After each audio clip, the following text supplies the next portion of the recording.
迪的车到底有没有性价比呢？今天我们就以第3代元 Plus 为例，跟大家好好聊一聊。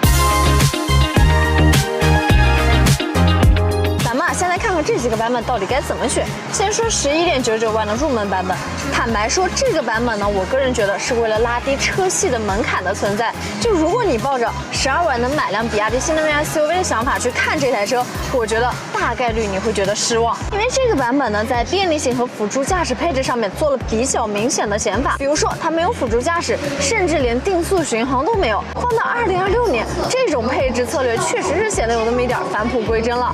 所以呢，除非你买它是来纯粹短途代步，顺带跑跑顺风车，冲着性价比来的，那可以入手。往上再加1万，就来到了12.99万的540公里超越版本。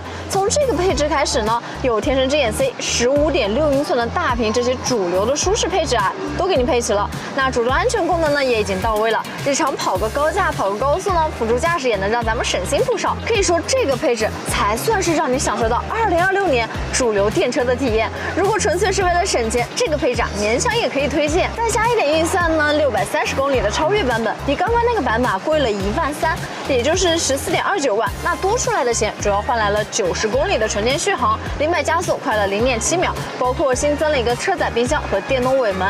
这两个呢，只能算是提升了仪式感的配置。如果你们的用车场景主要是在城市通勤，那540公里的续航呢，我个人觉得1周1充啊也就差不多了。但是如果你们比较有续航焦虑的话，那多出来的90公里其实可能会让你们更有安全感，但是实际意义不大，因为电车续航它是有折扣的。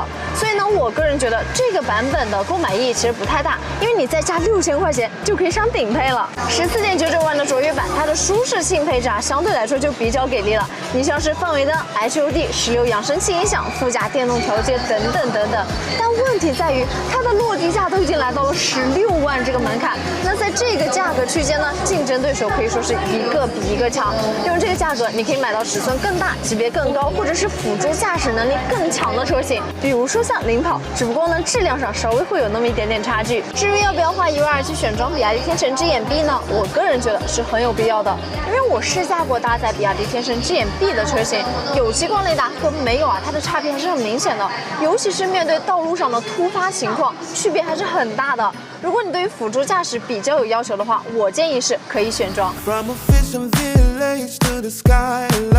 关于这台车的内饰呢，我有几个细节想跟大家分享一下。首先就是这个方向盘是一个双色拼接的，我觉得握感还蛮不错，粗细适中。另外呢，还有它这里是带有中文字样的实体按键，实际使用下来确实是很方便。另外，你们看这里这个小橱窗呢，是一个类似问界 M6 上面的那个小橱窗，我觉得这个情绪价值给的还是很到位的，你们觉得怎么样？另外呢，整车的慢反射氛围灯、眼镜盒，还有可关闭的摄像头等等等等这些小细节啊，我觉得比亚迪作为一个传统厂商，他们对于细节的把控还是非常到位的。这台车的轴距呢，已经来到了2770毫米。那我1.7米的身高坐在这里，腿部还有1拳、2拳、3拳、4拳。那头部空间呢，1拳、2拳。差不多，那我觉得这个空间对于这个尺寸的车来说呢，还是蛮充裕的。另外呢，你们可以看到它还有一个物理遮阳帘是标配的。我觉得物理遮阳帘是要比其他各种贴幕它的防晒效果是要来的实在很多。